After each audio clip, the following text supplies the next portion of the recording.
was in a fire. This is a Christmas miracle. Hallelujah.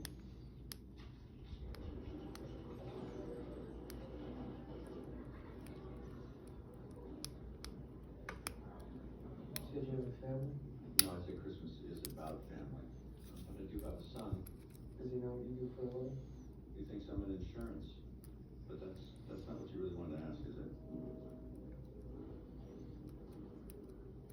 Are you a terrorist? No, Ethan, I'm not.